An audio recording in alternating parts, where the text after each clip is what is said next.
Moving into a new house is always a bit of an adventure, right? New spaces, new quirks to learn about, and for me it came with the perfect setup for my work. I'm a graphic designer, which means I spend long hours hunched over a desk, staring at a screen and tuning out the world. Around me, the basement seemed like the ideal spot, a quiet, cozy corner where I could focus without distractions. When I moved in, the basement was half finished, with some old furniture, dusty boxes, and an odd assortment of things the previous owner had left behind. I didn't mind. It gave the place character. One of the first things I noticed was this tall, antique mirror propped up against the wall. It was one of those heavy, old-fashioned mirrors with an ornate frame that looked like it had seen better days. The glass was a bit warped, giving reflections a strange, almost funhouse effect if you looked at it from certain angles. I figured I'd eventually get rid of it or move it somewhere else, but for now it just sat there in the corner of my workspace, leaning against the wall like it owned the place. I'd settled into a routine. I'd go down to the basement after dinner and work late into the night, chipping away at projects while the house was quiet. It became my zone, and I liked it that way. One night, though, things felt off. I was working on a deadline, and the clock had crept well past midnight. The only sounds were the hum of my computer and the faint creaks of the house settling. I'd become pretty desensitized to those sounds by then. Old houses have a language of their own, and you get used to the random pops and groans. But that night I started hearing something else. At first it was just a soft shuffling noise, like someone moving around on the other side of the basement. I looked up from my screen, listening intently, but the sound faded as quickly as it had come. I shrugged it off, figuring it was just the pipes or maybe a breeze slipping through a crack somewhere. But a few minutes later it was back, this time more distinct. I looked around, peering into the dark corners of the basement. Everything was still, but then I caught sight of something in the mirror, just a flicker, a brief movement behind me. I turned, expecting to see, I don't know, maybe a mouse or a shadow that had shifted, but there was nothing, just the empty basement. I looked back at the mirror, and there it was again, something behind me just out of focus. It was subtle, a dark shape that seemed to hover near the doorway, barely distinguishable. "All right," I muttered to myself, trying to shake off the feeling creeping up my spine. I was tired, probably seeing things. I rubbed my eyes, took a deep breath, and tried to focus on my work, but the feeling wouldn't go away. I couldn't help looking up at the mirror every few minutes.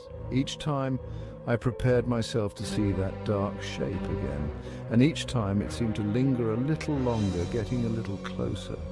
A couple of nights later, it happened again. This time I was so engrossed in my work that I didn't even notice it at first, but then I looked up, and there it was, a figure standing just behind me, close enough that I could almost feel its presence. I whipped around, my heart racing, but the basement was empty, just the same dim light and the faint hum of my computer.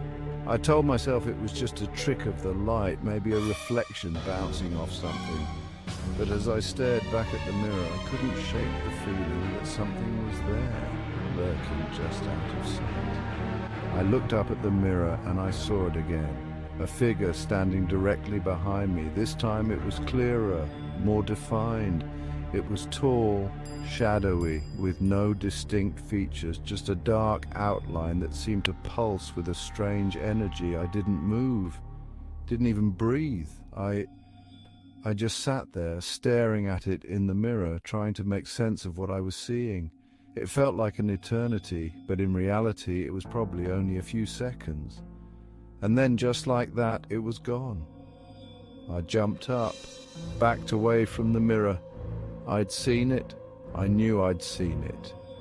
but there was nothing there, no sign of anyone or anything. Caught my eye a faint handprint smudged on the glass, like someone had pressed their palm against it from the other side. I dropped the mirror, nearly tripping over myself as I backed away. The handprint was clear, and it seemed to be pressed into the glass like it was trapped inside. After that night, I couldn't bring myself to set foot in the basement, much less work down there. Just the thought of sitting in that quiet, shadowy room with that mirror looming in the corner made my skin crawl. Instead, I moved my setup to the living room, hauling my laptop, papers, and supplies upstairs. I tried to focus on my work, to just brush off whatever had happened in the basement as some overactive imagination. But in the back of my mind, I kept wondering what I'd really seen. What had left that handprint? Every night after the house settled into its usual quiet, I found myself staring at the basement door. I tried to convince myself that it was ridiculous, that I was overthinking things, but it didn't matter. Something about that space felt wrong, like it was better left alone.